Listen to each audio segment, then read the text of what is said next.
Saya itu terlahir bukan dari kalangan keluarga seni. Saya tidak dibesarkan di lingkungan seni.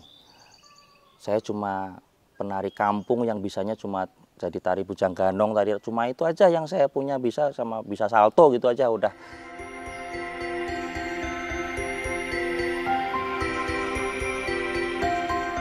Perkenalkan, nama saya Rizky Febriantoro. Saya seorang guru tari, penari, pengajar di SMK Seni, di SMK 12 Surabaya, mulai dari tahun 2022.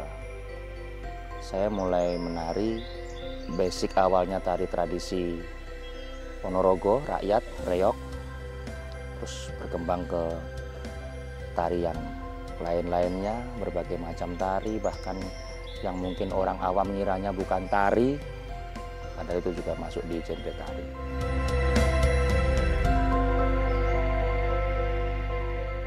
Kenapa saya milih tari? Karena di Ponorogo itu saya dari kecil sering diajak orang tua saya, terutama ayah saya, untuk melihat pertunjukan reog. Kebetulan ayah saya itu pekerjaannya bukan di Indonesia, di luar negeri, jadi pulangnya mungkin setahun sekali, jadi setiap kali pulang saya diajak kalau ada pertunjukan, jadi kayak selalu terbayang gitu loh momen dengan ayah saya diajak terus. Nah, ini momen lucunya itu sebenarnya saya masuk ke dunia tari itu tanpa ada, nggak sengaja sebenarnya, dari ekstrakurikuler waktu SD. Saya sempat off, kelas 4 diajak lagi materinya bujang ganong. Nah, saya suka nih karena bujang ganong itu banyak akrobatiknya, lompat-lompat gitu. Ya namanya anak kecil ya, lihat pertunjukan ada yang orang bisa salto, bisa apa gitu pasti tertarik ya. Saya pengen belajar di situ.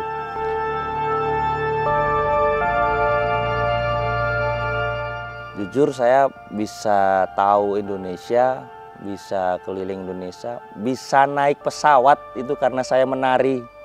Sampai sekarang saya dihidupi oleh tari, berarti tugas saya juga saya harus menghidupi tari.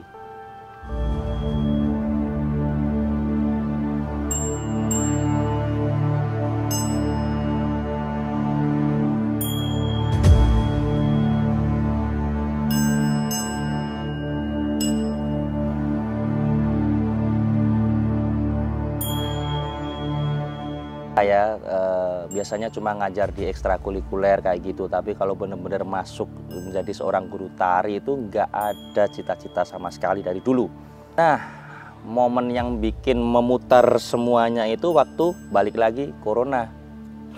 Corona itu saya sempet, apa aja saya lakuin mas. Saya jual kopi sama temen, buka warung kopi. Terus kebetulan bapak sambung saya itu seorang mandor proyek di perumahan gitu. Saya ikut di proyek, saya jadi kuli sebulan.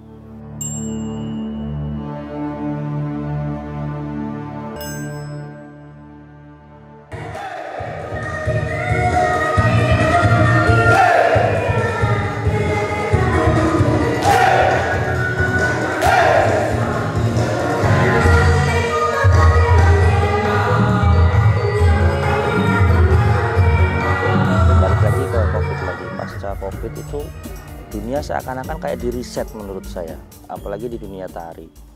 Kita Covid dituntut harus di rumah semua dan lebih cenderung ke sosial media atau dunia digital.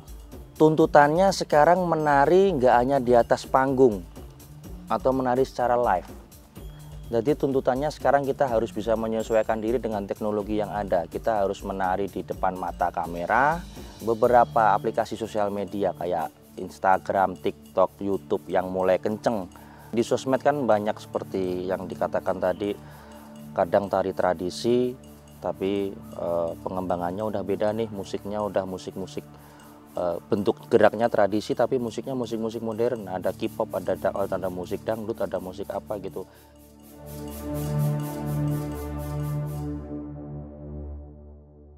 Tradisi itu sampai kapanpun akan terus berkembang, mengikuti perkembangan zaman, apalagi tradisi rakyat, kerakyatan, seni tari rakyat.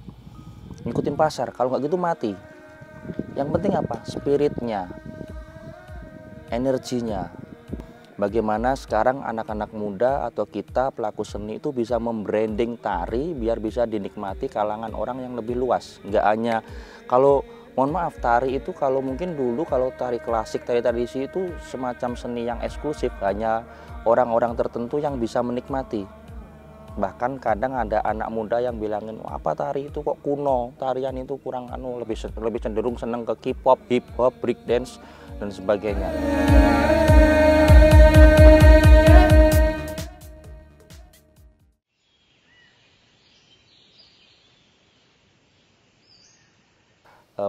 Membuat strategi agar bisa tari tradisi itu dinikmati semua kalangan, bahkan ke kalangan anak-anak nih. Sekarang banyak konten-konten yang berbau tradisi, kayak mungkin anak sukanya yang kayak Velocity atau apa yang viral di TikTok. Nah, akhirnya ada tuh kayak yang di sini sampai besar tuh, ambil aja contoh Ambyar People itu menggabungkan antara pop, tradisi Jawa. Anak sekarang itu nggak bisa dipaksa, Mas.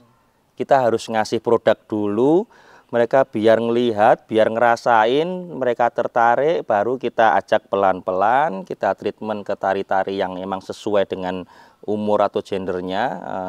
Tari anak, untuk cewek, untuk cowok. Nah, yang kasus sering terjadi kan kalau anak cowok itu malu belajar tari gitu ya, nanti takut dikira tanda negatifnya nyun sewu, cowok agak kecewek-cewekan atau gimana kayak gitu. Nah, kita harus pinter-pinter nih bikin karya tari anak yang khusus cowoknya tuh maskulin banget loh, nggak kelihatan cewek-cewek banget ini loh. Jadi anak itu bisa tertarik mungkin dengan cerita-cerita kepahlawanan, superhero, kesukaannya anak-anak atau apa.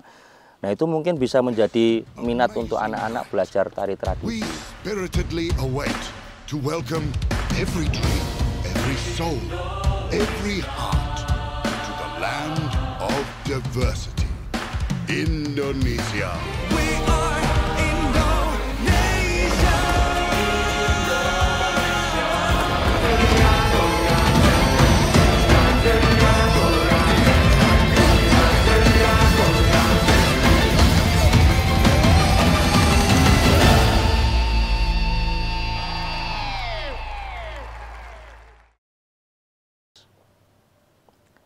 Yang dulunya saya hanya lihat di TV ketika ada timnas Indonesia itu tanding, supporternya Indonesia, dok dok dok dok dok, merinding saya, Mas. Saya sampai bilang sama teman sebelah saya waktu jalan itu pakai kostum itu, kita udah kayak timnas Indonesia ya, kita udah. Biasanya saya cuma lihat di TV itu, akhirnya saya sendiri yang diteriakin Indonesia kayak gitu.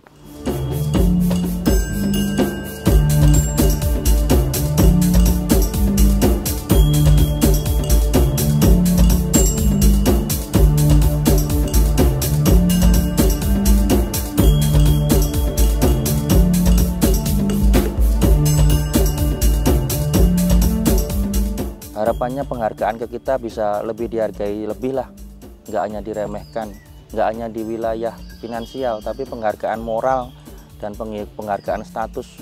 Saya bikin KTP aja sempat diremehin, Mas. Soal ditanya pekerjaan, akhirnya saya sampai males, saya tulis aja seniman, KTP saya seniman. Untuk guru honorer maupun ASN, harapannya kita lebih diperhatikan lah.